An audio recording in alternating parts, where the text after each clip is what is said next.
Good morning guys. So di ata diri karon sa Lumbia National High School. So gikan ta nag-attend og General PTA meeting ganina. So kay first time gid nako diri ang dapita guys, no. So ikoton sa nato ni ilahang school.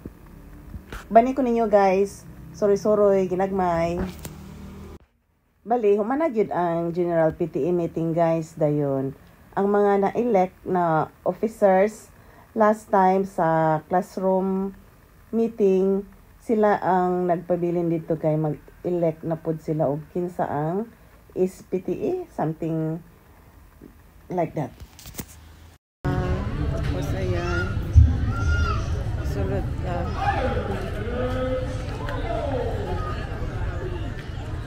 Yeah.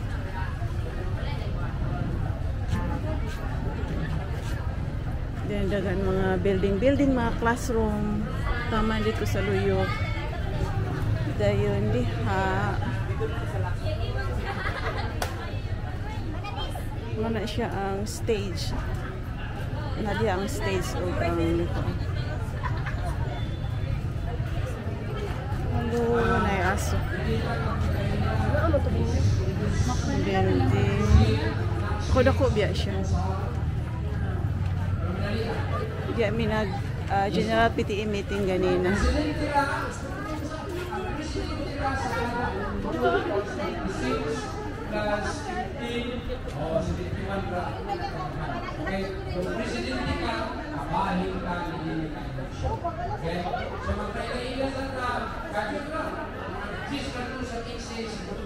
Ma'am.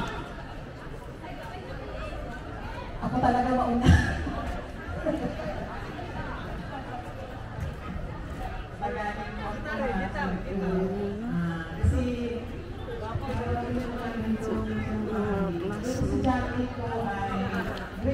Mama dyan na dito dayon. Marigold po. So, hindi ko siya na, tamang ko lang po siya. So, ang bala ko lang po yung kanyang guardian. So, master po kami. Galing po kami ng City High School. So, ako po si Mrs. Peralta.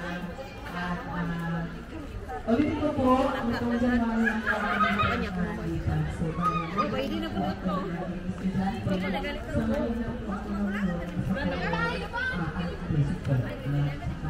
Isa lang po ang anak ko at tapos na rin po sa kanyang pag-aaral. So, pumayag po ako na maging presidente dito. Sino ang gusto? Pero pumayag ako kasi, alam ko po, nagkakaroon po ako. Dito na po ako. So, naan ni mga number ilang building. Nung una siya ang building number 5. 3-story building siya.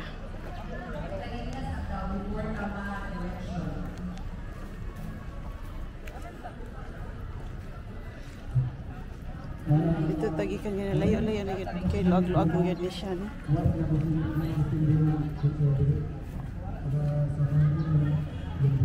Building number 5.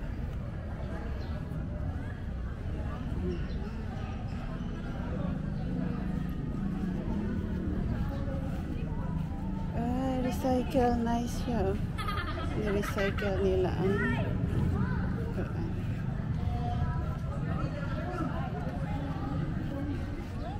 sila, ayan, basketball court.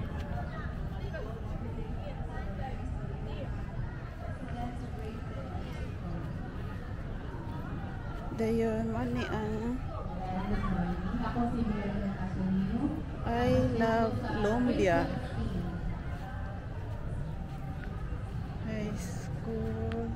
So part sa building 5 pa na siya. Diyan na uy, rambutan, ayan, pula-pula na siya. Daghan na yun na siya o bunga, hinog. Kaya kini siya is building 11 na siya. 2-story.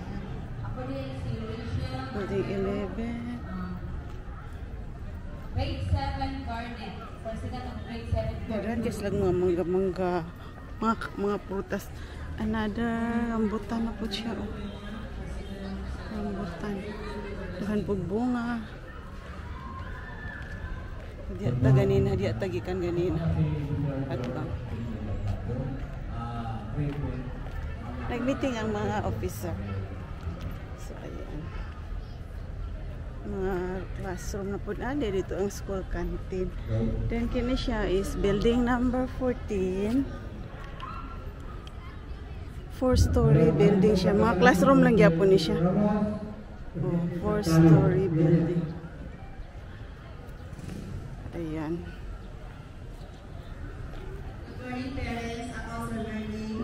Ribot sa ata.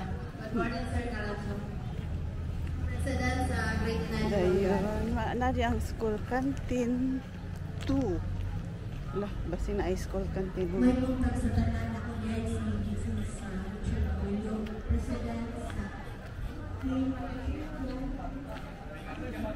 Canteen gyapon na siya.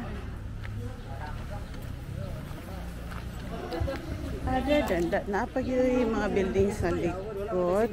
Ayan, kini siya is building 9 classroom.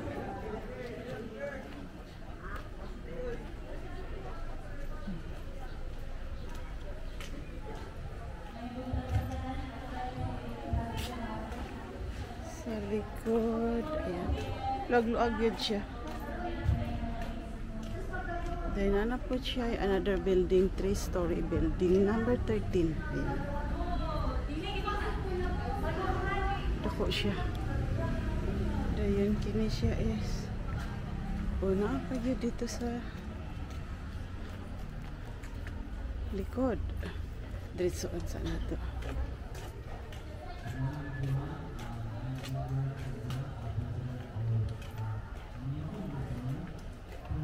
Kini na po is building number 7.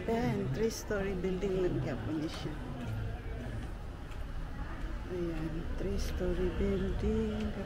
Ano ang likod sa ano? Gani na akong ipakita. Ayan. So, diri sa ta. Balik ta.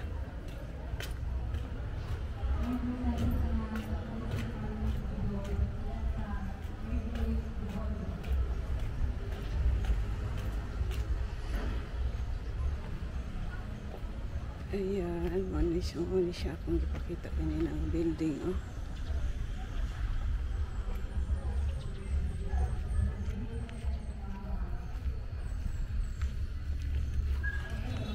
Muna siya ang building number 13.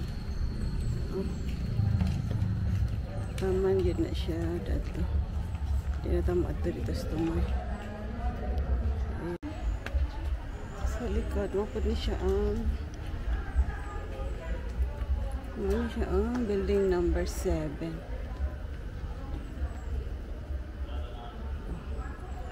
Dito rin ay sila mga garden. Oh, tanong-tanong.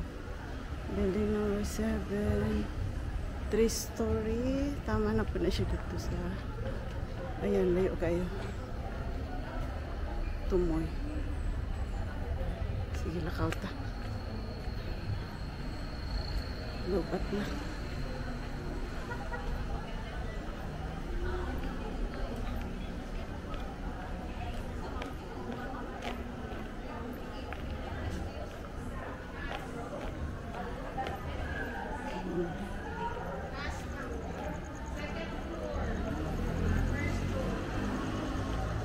So, dahan guys. Pero sa kadagan sa estudyante, parang yung classroom is still not enough. Parang merong half morning session tapos afternoon session. Samot na kayo na-mention ni Sir kanina na ano daw, maigo gyud daw ang atubangan sa stage ug sa kuan. Ug ang ubang classroom sa widening. Pero na-approve naman po daw ang budget na kung igo sa widening, magtukod na po og building bali 12 classrooms. And gihanga ko. Gabi ang ilang tao kung